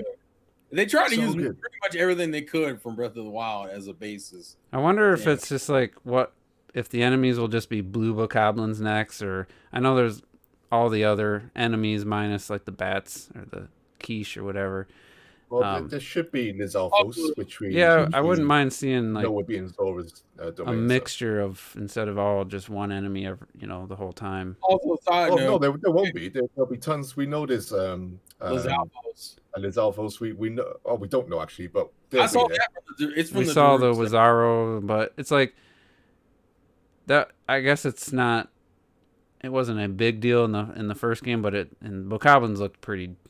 They didn't look that great in the first game. I didn't think they didn't have the character that these ones have.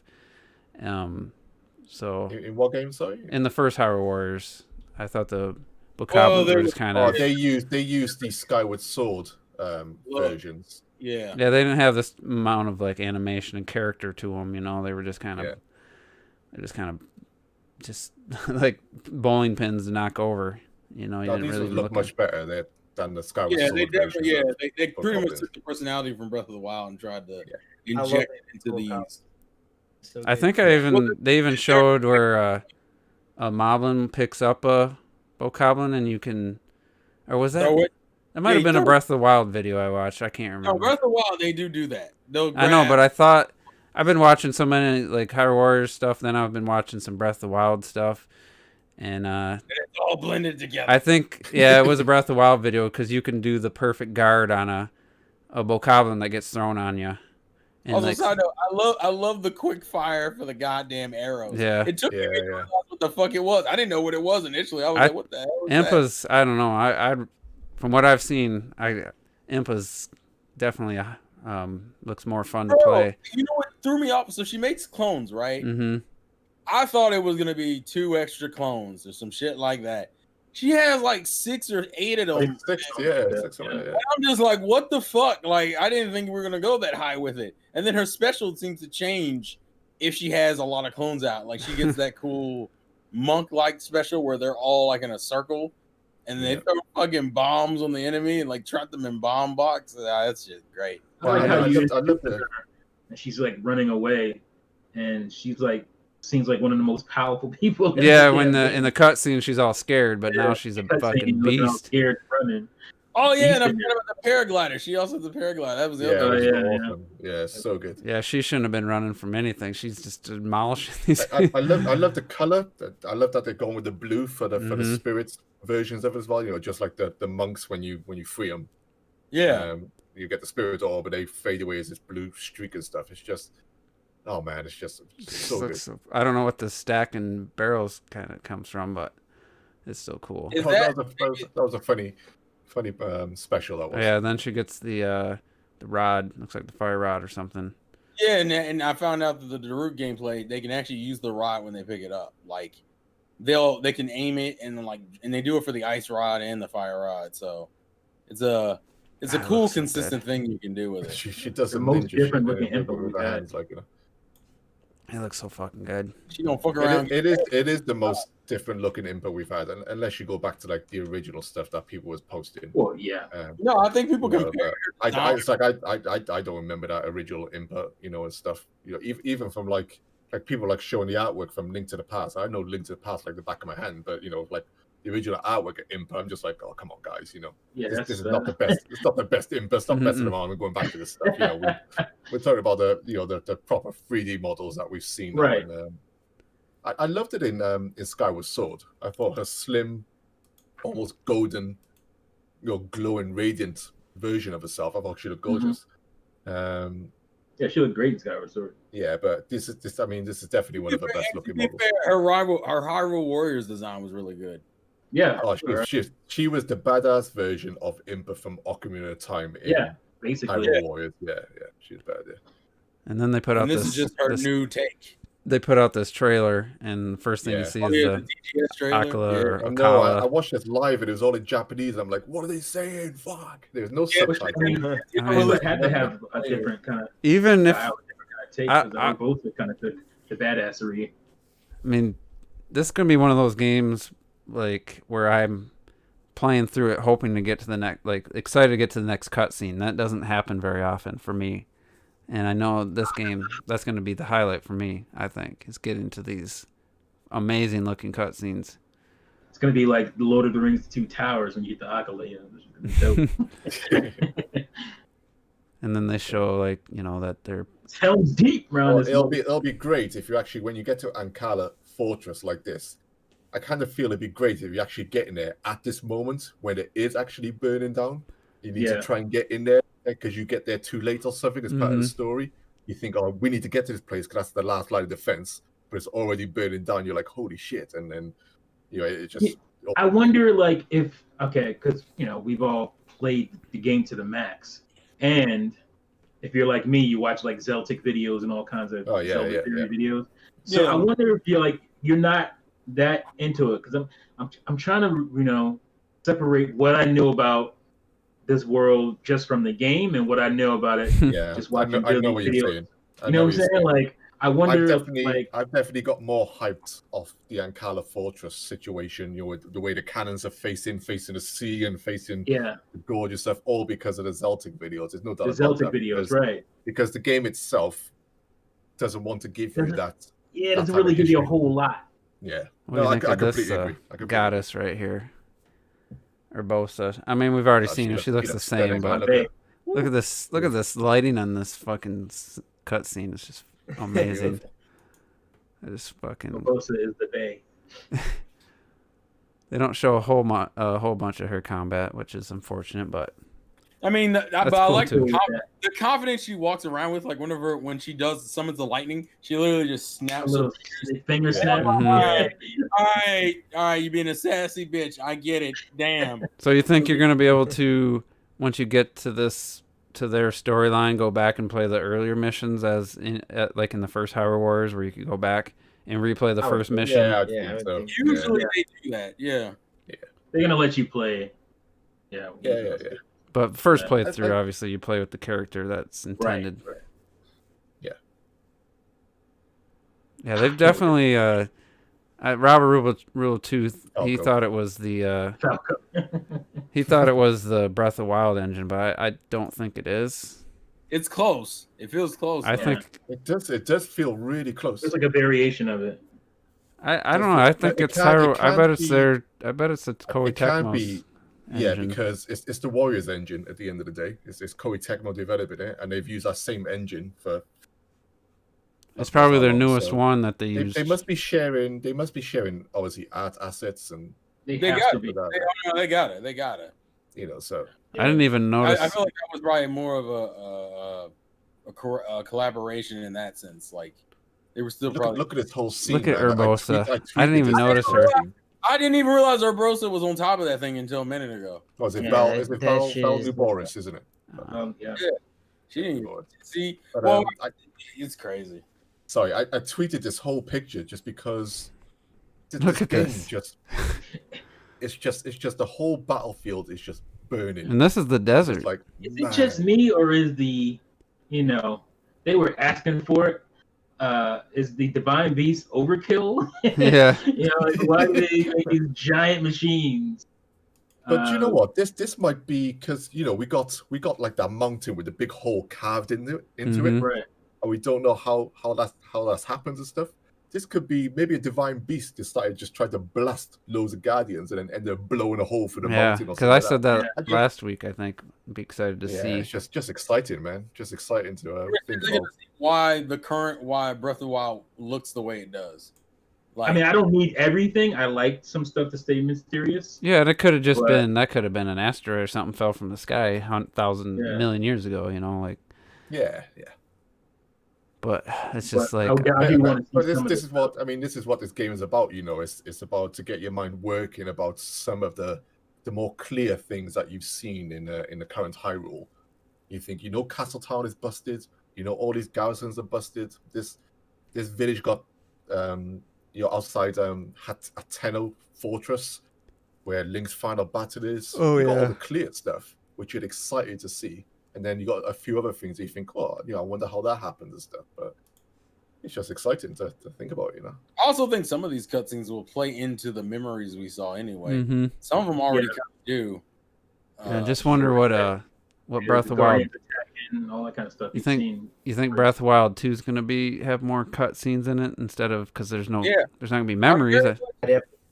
I'm very much of the opinion that Breath of the Wild 2, the characters you met in Breath of the Wild 1 will become the new Guardians for 2. Like that theming already kind of sets up in my mind that you've met. Oh, you think? Okay. Yeah, because I don't think the Divine Beasts are going to be in a sequel at all. No, I don't think so. They'll probably do something different, but I'm very much believing we'll get new Guardians, and they'll be the characters you work with in Breath. They could possibly just turn into sages. They could be sages or something, as we've always seen. I mean, that's fair. Because you had the I forget her name, the Gerudo Queen or whatever. Princess. Was it Rod? Start with an R, I think. Oh, Raju. Yeah. Raju. And then I don't know. It would be interesting to see which direction they take, but I think it's going to be a little more. I think there's going to be more cinematic focus because we already seen him exploring, going to find Ganon, Ganondorf, his body. Who we're playing as in 2. So yeah, it's going to be if it does have more cinematic focus and it's still another huge game. It easily could be the biggest file size game Nintendo's ever made because Breath of the Wild 1 I think was 13 or something gigs by it, and it didn't have a ton of that, but it'd be interesting to see. It's exciting. That was the most expensive game they ever made, and clearly they're using those resources in that engine to get the most out of it. And it's just exciting. I'm glad that. What about the voice acting? I heard that some of the voice actors don't sound the same. Everybody sounds the same to me. Yeah, I didn't know. I thought they did too, but I was watching, and they were saying they sound differently. Maybe they were directed differently. I mean, no, that's probably true. I remember Mipha was one of the worst acting wise. I thought she was the worst from the first game. Her lines weren't delivered the greatest, but maybe it was her trying to put on that voice she was putting on. And I guess the Debacle tree he was pretty bad, I thought. And then you got you have an American doing a fake British accent who she never did a British accent until she got that job. So it was she had to learn a British accent as she's getting cast. Why don't you just cast somebody that's British, Yeah. Well, they've done that for Xenoblade, for God's sakes. Yeah. I mean, I didn't mind any of the voices. I didn't mind any of it. Because there wasn't that much. Cartoon. They always over accentuate stuff and animated movies and stuff like that. So, I didn't need oh my God, it has to be Hollywood realistic voice acting. I didn't mind some of the I liked the Debacle tree. I thought he was the perfect amount of over the top. So same thing for Daruk. He felt like a cartoon character, and that's how he should feel to me. So I would see. I was checking the questions, see if there's any Hyrule Warriors like gameplay related questions. There isn't. Well, we got 20 minutes though, so let's just tackle a few of these. Some of them are complete, off topic from what we've been talking about. But all right, let's see. Marcus, Malik. I was just giving you guys the heads up. Microsoft was getting crapped on for having next gen games. What is it? He must mean no next gen games. Yeah. Why does Sony get a pass for doing the same thing, especially when they hid it from us for so long? It must be talking about when we found out there was some PS5 games were coming to PS4. We kind of already touched upon that, but we did, but the community got real quiet about all that stuff. Robert, what's your take on how Sony now has kind of Horizon, Spider or Miles Morales, and then Sackboy, and I think Astrobot. Those two probably didn't surprise anybody. Astrobot's still on. I think Astrobot is still on PS5. Is it? Well, it's Horizon and Spider-Man. Because it's using the DualSense. Remember? No one really. I don't think anybody was. I think Demon's Souls is their major. I think my thing was Sackboy. My thing was Sackboy. Because that's what I was looking forward to. And then when I found out it was PS4, I'm like, all right, well, what the fuck's the point of buying this damn PS5 right now? I will say though, that was if you watch my live reaction, I'm curious. In my memory, that's a game I said looked like a PS4 game out of that whole that conference, other than Sackboy? Bug Snacks or whatever was the only other one. But I thought Sackboy looked like a PS4 game. Whether I said it out loud or not. So that didn't surprise me whatsoever. I think Horizon was the real. If that holds true, well, Horizon surprised me. If that game don't come out till 2022, they could change their mind. But I guess we'll have to wait and see. But it was kind of surprising that got announced. For me, I just don't. I think it's annoying because it's just like, man, like, and then. Like I was, when you're buying a new console, you're looking forward to playing new games. And so when I found out all these games were not only on that console, I'm like, all right, well then, so you're saying you have no games until next year. Like, that's what you're telling me. Like, that's literally what you're telling me. And I'm like, all right, guess I'll just play Sackboy on PS4 then. Like, it's the same thing. And I know people are really quiet on it. Everyone's talking about, holding it back, and then all of a sudden Sony does it, and then no one gives a shit. It's like, what? No, dude, that makes no sense. Like, PS5, there's nothing worth it for PS5 right now. So. The difference, though, I almost got into the hype. I put one in my cart, and I was like, and I thought about it, I'm like, what's wrong with you? There's no reason to own a PS5 right now. Dude, by the time I heard the pre-orders went live, it was too late. Even if I wanted one, I didn't know they went live. I was like, no, you know what? And I guess they've canceled some. My big thing was. But when's that coming out? I found out it comes out launch day. It comes out launch day on the PS5. Oh, I didn't even know that was coming out this year. And then all of a sudden, like, launch day on the PS5, and it's coming on PS4. Well, now you don't have to buy a PS5. I know I don't have to buy a PS5, but it's nice to get a new console, man. It's nice to get a new console. It's nice to get a new home. And unfortunately, they have no reason to have that home. So, yeah, I'm just going to stick on PS4 for now. Yeah. That's where I was at. Does it swivel, the Xbox? Does it Series X? It's on that little plate and shit. I don't think it spins around. No. T's first video when he gets it is the swivel test. Swivel the shit out of it. I don't really.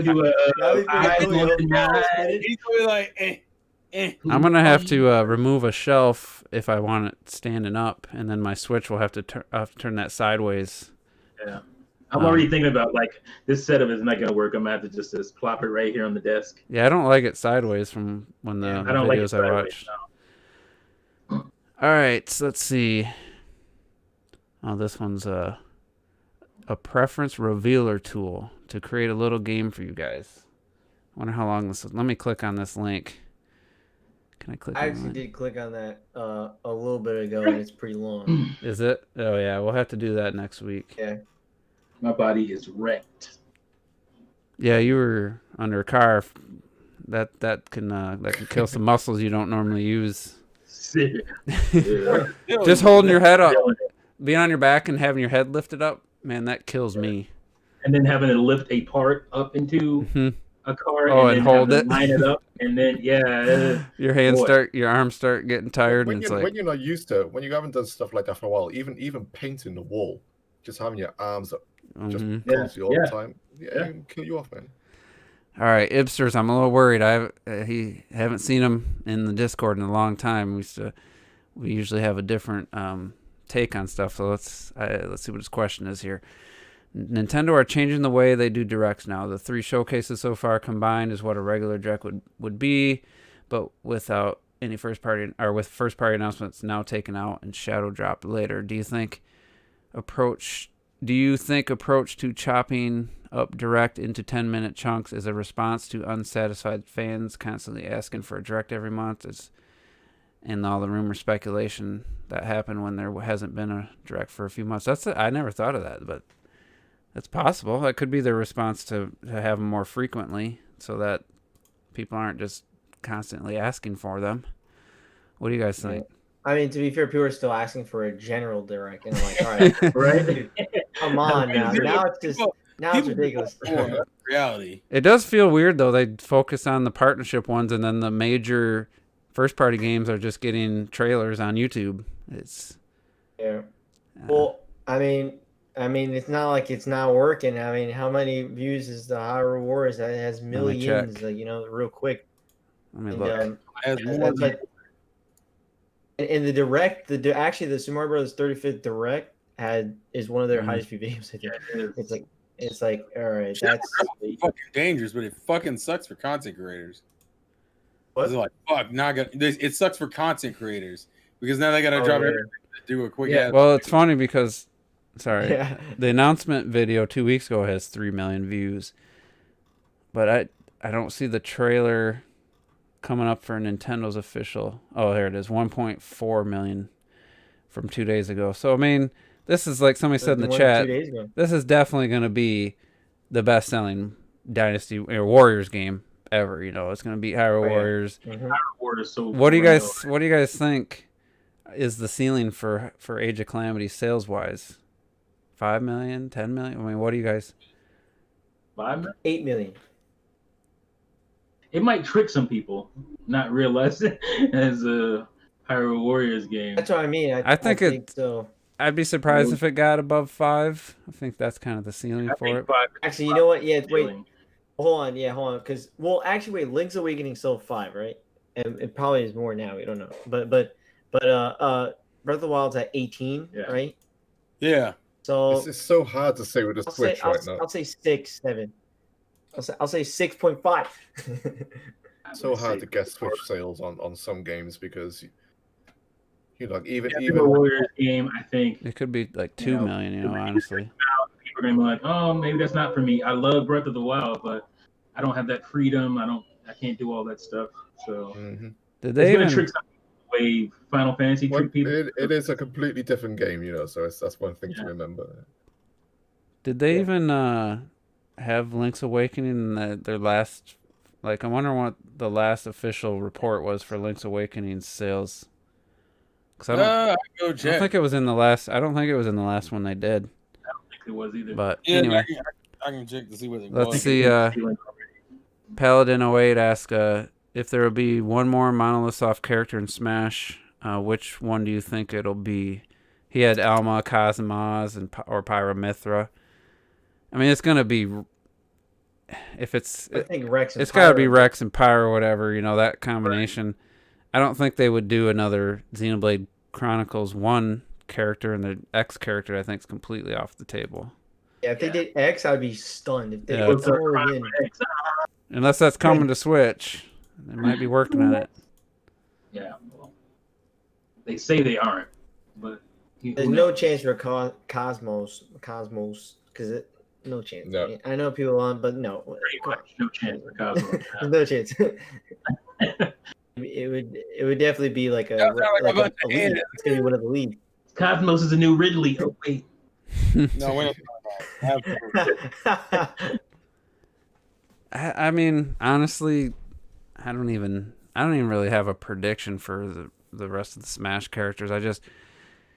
It's not that I don't care. I mean, I'd get excited for a cool character. Like I've said many times, the game's got enough damn characters. Like I really don't give it much thought at this point. I do want Travis touchdown though. That'd be cool. He'd be a great character. Yeah, have a pretty nice move set. So Dave, we already kind of talked about this. Thoughts on some PS4 games not having data transferable? I mean, if it was just backwards compatible games not having save data, but if it's like a separate PS5 version that you have to buy anyway, it's like, I don't know. I don't know what the tech reason is, but it's dumb either way. But at the same time, are you going to rebuy fucking Yakuza so you can play the PS5 version? Like, yeah, fuck you. If you are, then if you're going to pay, pretty much full price, then you might as well start over, get your money's worth, I guess. But it's unfortunate, but at the same time, it's not going to affect that many people. As long as my save files are there for my PS4 games, if I want to go back and finish like Spider-Man or do a second playthrough of another game, as long as my save data is still there for the backwards compatible games. That would piss me off though. If that was just like starting over on every single game, that would be completely unacceptable.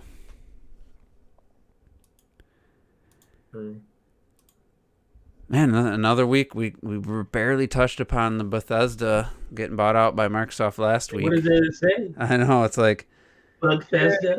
It doesn't mean anything for a while anyway. Like I don't think it really goes into effect until mid next year. Next year, yeah. Yeah, so like, what does it say? It's huge. Microsoft ain't around. I think we talked enough about it for now. Do you think Elder Scrolls 6 will be exclusive to? What it really boiled down to is that if you're a PlayStation owner, you're about to get screwed on some Bethesda games to a degree.